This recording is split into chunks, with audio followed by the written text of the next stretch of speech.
சில்ல பொட்டப்ப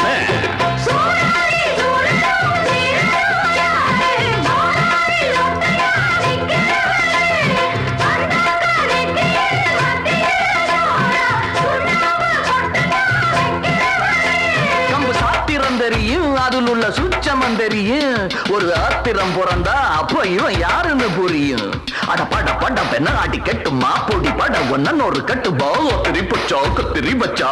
ஒதுங்கிக்க